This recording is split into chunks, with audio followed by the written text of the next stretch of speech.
Welcome to Todas Historias. Today's story is about a drunken man who was so addicted but changed his drinking habit and ended up being a pastor. And listen, how he advised others to give their life to Jesus. Once in the town of Summitville, there lived a man named Jack. Jack was known throughout the town as the village drunkard. His addiction to alcohol had consumed him completely. Not a single day went by without Jack stumbling through the streets, causing disturbances and creating a mess of his life. Many saw him as a lost cause, but little did they know, Jack's story was far from over. One fateful evening, Jack found himself sitting on a park bench in the center of town. As usual, he had a bottle of whiskey in his trembling hands. His head hung low with shame, and his clothes were ragged and stained. The people passing by couldn't help but shake their heads in disappointment.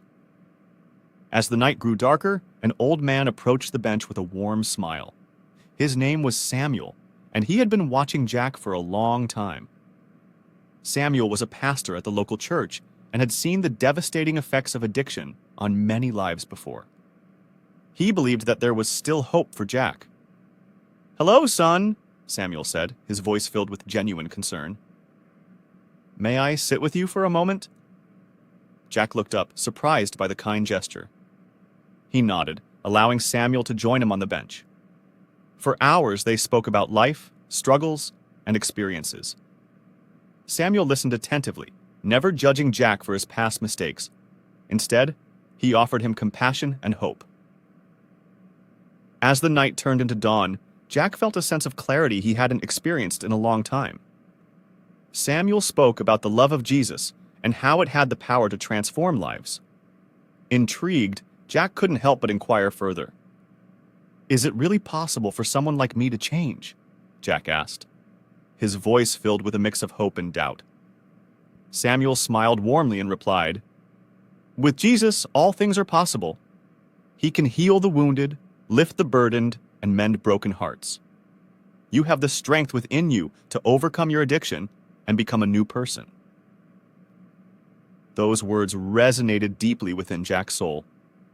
He knew that it was time to leave behind his destructive habits and embrace a new path. With Samuel's guidance, Jack began attending church and seeking support from the local community.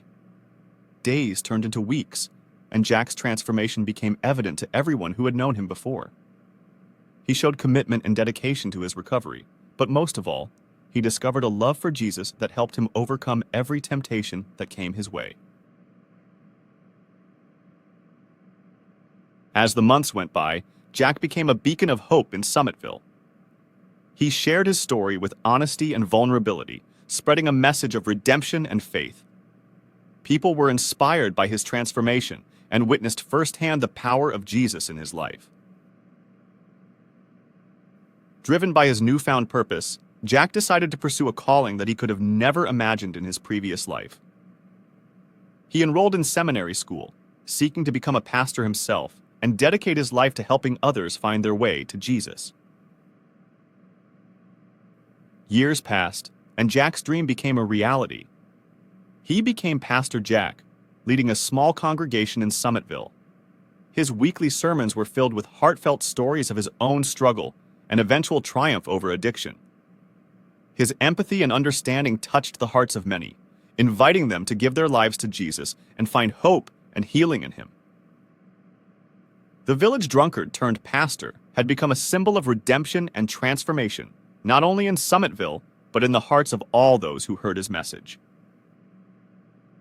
Jack's journey from addiction to faith showed that nobody was beyond salvation and that with Jesus, true change was possible. And so the once lonely and lost man named Jack had found a new purpose, inspiring others to turn their own lives around. With every word that left his mouth, he reminded them that there is always a path to redemption, forgiveness, and the promise of a new tomorrow.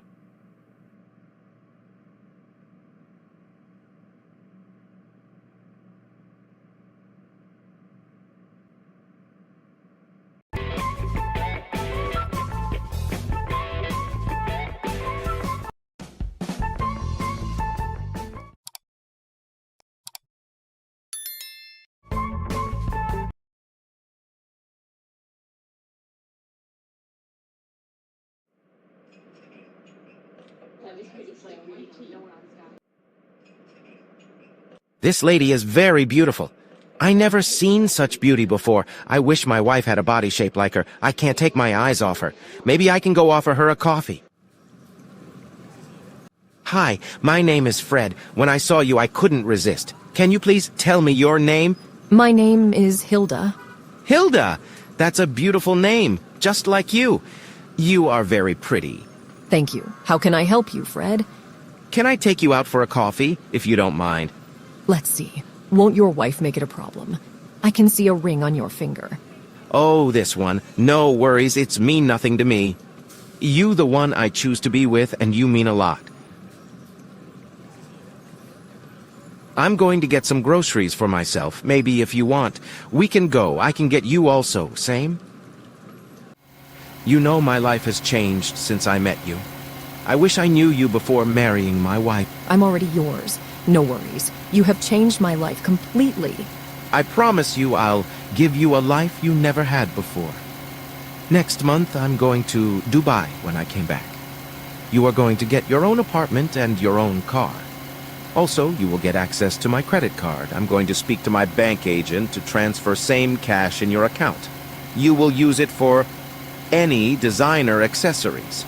You can't wait to get it. I know you'll like Chanel and Louis Vuitton. You can get it too with the money I will transfer to your account.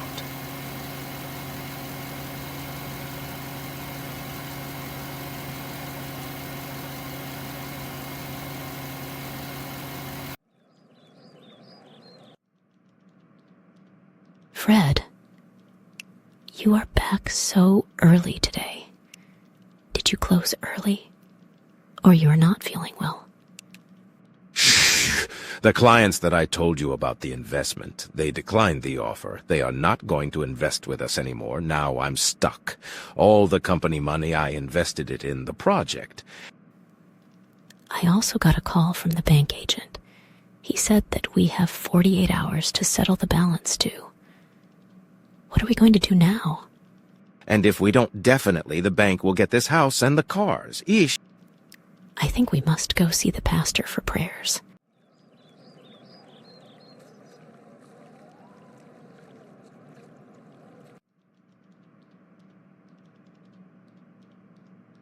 I've heard you and I took time to pray for your situation, but I'm seeing a vision. That's Fred. You're opened a door for bad things to happen to you and your family. I see a third person in your marriage, and that person has strong, dark spirit in them. The moment you attached yourself to her, the spirit entered inside you. Also, when you're closer to your wife, you also transfer those spirits inside your wife, Marie, and that's why things are becoming worse. These spirits now are against your advancement. Yes, you're right. I'm sorry, Marie. I've done you wrong things. I was only scared of HIV and pregnancy without knowing there is also spiritually consequences. Please, I need to be safe.